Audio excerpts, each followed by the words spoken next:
Kalau mereka menerima Al-Quran kalamullah, berarti Allah yatakallam dong, berarti Allah ngomong dong. Begitu kan? Muncul sebuah kaum yang menolak ide ini. Bahwasanya cinta dicintai, ini kerjaan makhluk, sifat makhluk. Masa Allah begitu? Begitu. Ini berangkat dari kaum Jahmiyah. Bahkan ini diantara bid'ah pertama yang dibikin Jahmiyah. Pernah kita ceritakan tentang sedikit sirahnya Jahm bin Safwan. Oke? Dia adalah seorang yang smart, pinter, luar biasa. Oke? Banyak di fikih, tapi suka kalam, suka ilmu kalam, ilmu debat, suka debat. Dan dia suatu hari berdebat dengan falasifah al-Hind, ahli-ahli filsafat, ahli kalam. Kalau dibilang ilmu kalam dulu, sekarang tuh maksudnya filsafat tuh maksudnya kalam dulu. Dari India, dari Hind. Mereka berkata kepada Jahm kepada Jahm bin Safwan, ya Jahm, Rabbak hadha. Jahm, Rabbmu ini. Yura, bisa dilihat gak? Kagak. Yusma, bisa didengar gak? Enggak. Yulmas, bisa dipegang gak? Enggak.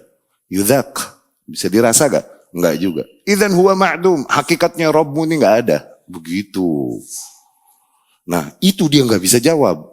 Nyangkut hatinya ke syubhat tersebut. Itu hati-hatinya berdiskusi, ngobrol, duduk-duduk dengan ahli bid'ah. Mereka bisa melontarkan syubhat-syubhat yang qadarullah, Allah patenkan di hatimu dan gak ada penawarnya.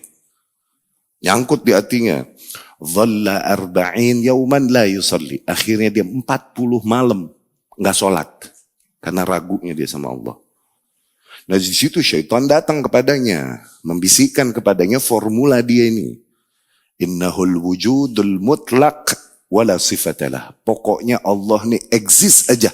Enggak ada sifatnya sama sekali. Tuh, dari situ dia menafikan sifat-sifat Allah subhanahu wa ta'ala. Pokoknya Allah ada aja. Jadi semua asma dan sifat, semua sifat ditakwil sama dia. Pokoknya wujud, existence, mutlak.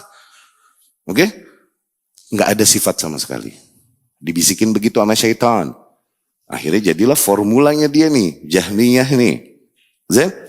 Nah di antara sifat awal yang diingkari oleh Jahm bin Safwan dari sifat-sifat Allah subhanahu wa ta'ala, itu sifat yang pertama sifat kalam, bahwasanya Allah yatakallam, Allah ngomong.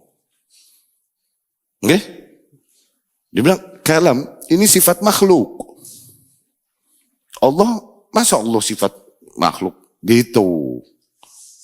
Oke? Dia mengingkari sifat kalam pada Allah subhanahu wa ta'ala. Ini yang ujung-ujungnya nanti sampai di zaman-zaman berikutnya kepada sebuah ide bahwa Al-Quran makhluk, bukan kalamullah. Karena pada dasarnya mereka menolak sifat kalam pada Allah subhanahu wa ta'ala. Kalau mereka menerima Al-Quran kalamullah, berarti Allah yatakallam dong, berarti Allah ngomong dong. Begitu kan?